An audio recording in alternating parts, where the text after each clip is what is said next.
During the last quarter of last year, I received a phone call from a woman I really hold in high esteem. In the course of our conversation, she asked me, "What are you doing now, Relindis?" I replied with a flat nothing, like, "I do nothing, sister. I just want to be."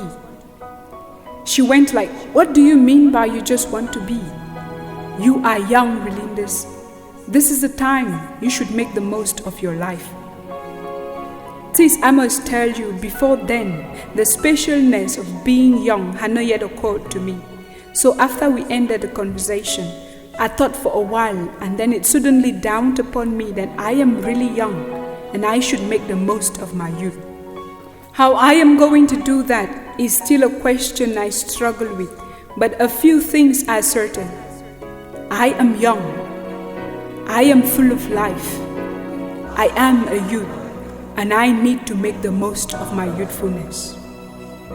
Maybe you too are young. Maybe you too are full of life. Maybe you too are a youth. I will repeat to you the very words she said to me. This is the time you should make the most of your life. Perhaps you come from a background like most of us do, where our parents had to struggle through thick and thin so we could have an education they themselves never had. Or maybe you have survived through the enticing and the entangling meshes of today's world, or have magically escaped a bullet fired from the gun of a brother who has given up on a seemingly hopeless tomorrow. Or maybe you are just sick and tired of the chaos, the hatred, and meaningless violence in our homes, in our communities, on social media. Maybe, just maybe, you want to light a candle of hope for humanity and then paint a different picture that will bring about the change we want. Whoever you are, or whatever you want to do, I want to let you know that you are not alone. You are not seated alone on this table of life. It is time you add meaning to this conversation of life. It is time you bring to the table what you brought with you, for you volunteered to be here during this phenomenal time in history where you and I can make today and tomorrow what it shall be for us and our children. Your eyes may still be fearful, your voice unsure, and your steps timid. Even so, you should know that you and yours are needed here and now.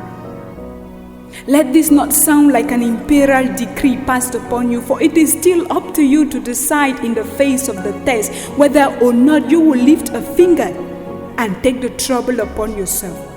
But whatever your choice is, I still really want to let you know that there is a world underneath your feet that seems so small and in deep need of your youthful yes and total self-giving.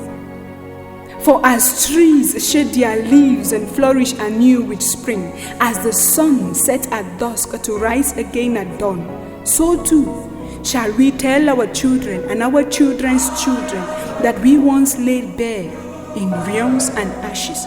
For when the phoenix rises, the rest remains history.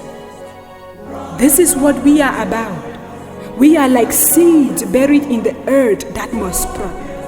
We are like pruned trees that must bring forth fruit. And so from moment to moment, mile by mile and line by line, we must make the conscious creative choice for ourselves, for our children, for our nation, about what is standing that we must tear down, what hopes shall possess us, what dreams shall we make believe, what foundations must we lay, how shall we organize, how shall we envision and work for the transformation of ourselves and our nation. What are the inventions, discoveries, the new concepts that will help us move towards the change we want? We must decide whether we shall remain crippled by our present condition or move forward to participate in our own healing, and whether the destiny of humanity be hell or heaven. The decision is ours to make. There is a world that is waiting for us. As a matter of fact, many worlds await us. Our world, the worlds of our children and our children's children, who maybe are young or yet unborn, but who are wanting to live, wanting to grow, wanting to become their best possible selves. This will be if and only if you and I commit ourselves now to this work at hand, this healing, this transformation. Our tomorrow and that of our children lies asleep in our own hands. For we are the youth. We are the hope of today and tomorrow.